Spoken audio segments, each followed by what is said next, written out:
around my story. Hello everyone, I'm Lauren.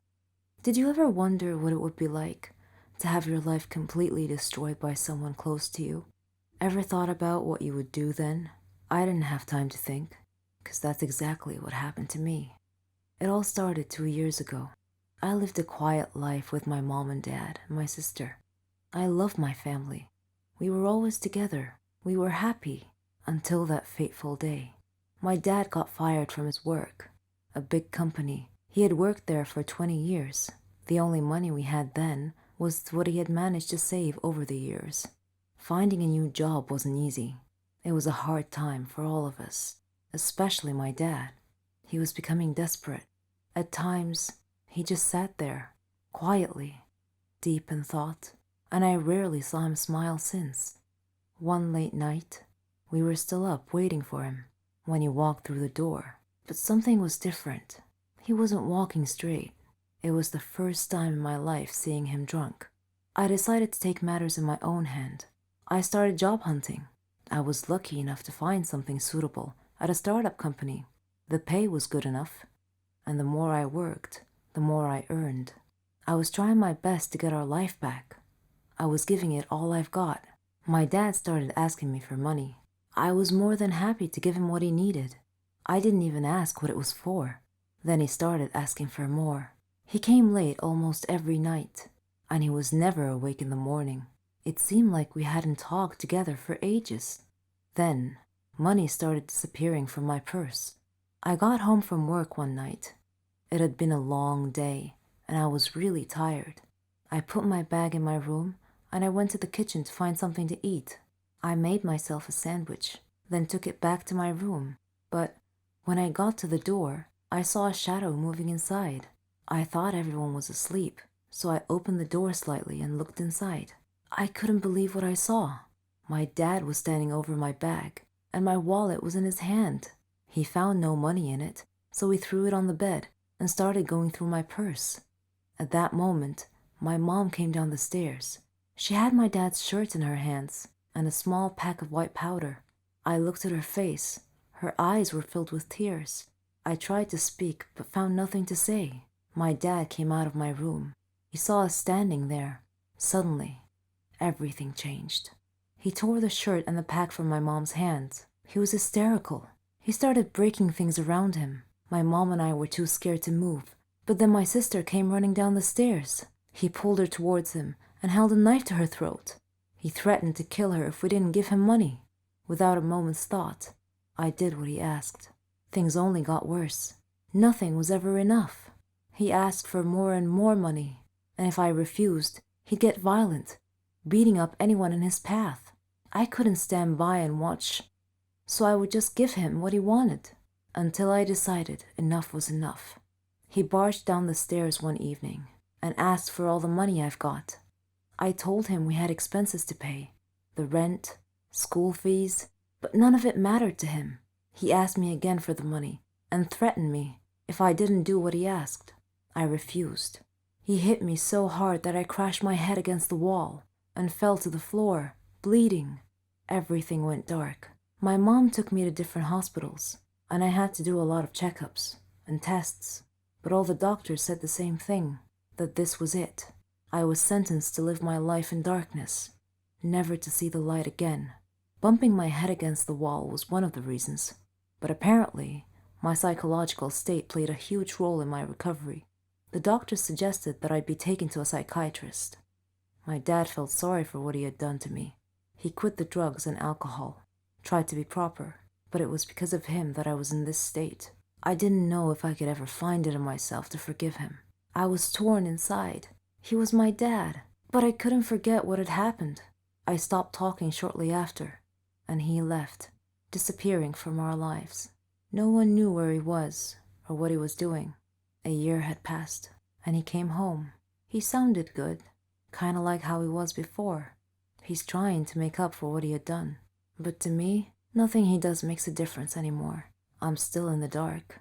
That's something I'm gonna have to live with my whole life. I can't change that. What do you think I should do? I adore detective adventures and solving puzzles that others can't. I'm crazy about this. I love challenges and mysteries. I'm Ramon, but my father's nickname for me is Megamind. I'm 14 years old, and I'm typically ranked number one in my class every year. I have become famous for solving riddles. Many comers have tried to unseat me, but all have failed. I love to examine minute details. But let me get on with telling you my story.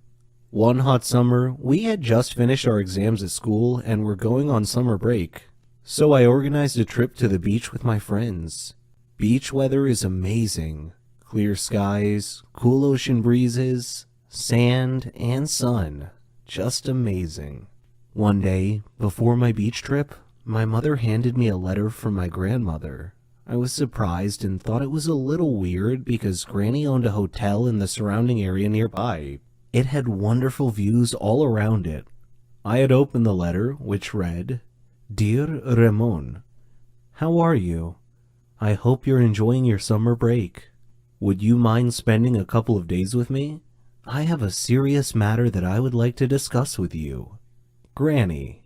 Initially, I thought that it was probably some silly matter, but then my inner voice told me that it might be important. I was conflicted between going on my beach trip or visiting my granny. I decided to visit Granny first. She was family after all, so off I went. Though my grandmother lived in a beautiful area, the closer I got to the hotel, the more my inner voice was nagging me. When I arrived at the hotel, Granny was waiting for me. She smiled and hugged me. I had missed her so much. She had company. Raul, her maintenance man, and Malika, her housekeeper and assistant. There weren't any guests in the hotel at the time, and I asked her why. Her face changed, and she said that was what she wanted to speak to me about. So we went to her room to talk. She then proceeded to tell me that the hotel was haunted. "Haunted?" I exclaimed. "What makes you think that?" Granny said, "The hotel has evil spirits that frighten the guests at night." I didn't want to believe it, but I knew Granny was a rational person. I suspected there was more to this than meets the eye, so I decided to investigate this intriguing mystery. On my first night at the hotel, I waited until midnight. Then I lit a candle and walked through the halls of the hotel. There were photos on the wall, and I could hear whispering and the rustle of the leaves outside. It was a little spooky and unsettling, and made my blood run cold. Suddenly, I heard laughing on both sides of the hotel, and a shadow passed quickly in front of my eyes. Unnerved, I quickly returned to my room, where soon afterwards I heard something scratching on my door. I kept thinking to myself, I am not afraid. I am not afraid. Then the door began opening slowly. I saw a hand on the doorknob. Then the owner of the hand came into view. It was a cloaked, headless man holding a candle. I fainted. The next day, I woke up to find Granny and Malika standing beside me. Granny told me that I had been sleeping a long time. I asked what had happened, and they told me they heard me scream and came to my aid. When they found me, I was unconscious on the floor. At that moment, there was a knock on the door. It was Raul bringing me a drink. That was when I noticed something strange about Raul's face. It was emotionless. Then I glanced at his hands as I accepted the drink from him. That night, I again walked around the hotel. I found some steps at the end of a corridor that led to the basement. Down in the basement, I opened a maintenance door and found a tape recorder and a pile of clothes on a table. Suddenly, the lights went out. I was groping around in the dark and trying to find my way back when I heard the laughing again. Still, I continued stumbling ahead through the dark. I stepped on an electrical line and tore it off the wall. I returned to my room. My door opened slowly. I was hiding behind the door. I grabbed the loose electrical detonator and touched it to the doorknob. It was live, and I heard a grunt from the owner of the hand on the other side of the door as he or she was shocked. And I heard him or her fall to the floor. It took me a while to find the electrical panel, but I managed to get the lights back on. When I did, I found Raul laying unconscious on the floor next to the doorknob that I had electrified. I called Granny and Malika down to the basement. Granny asked what had happened. I replied, "Granny, you really need to screen your employees better." Raoul was your ghost. Granny looked shocked and asked me what made me think that. I explained that the hand on my drink today was the same hand I saw on the headless ghost that opened my hotel room door the night before. I also found tools, a tape recorder, and some ghost clothes down here in the basement. In addition, I found the earphones that had been placed around the hotel. Granny was shocked. Raoul woke up about that time, and she grilled Raoul. "Why are you scaring all my guests away, Raoul?" He said, "This hotel used to belong to my family, but you bought it from my grandfather. Well, I wanted it back. Please forgive me." Malika said, "We have to call the police." But I said, "No, wait, I have an idea. Let's renovate and reopen the hotel with a new name. The Haunted Hotel. Our advertising slogan will be, spend a night in a haunted hotel." Raoul can do his ghost thing with the whispers and the laughing. Why, he can even flicker the lights off and on at a random time once or twice a night just to give the hotel a spooky atmosphere. The idea proved to be a big hit. The Haunted Hotel attracted many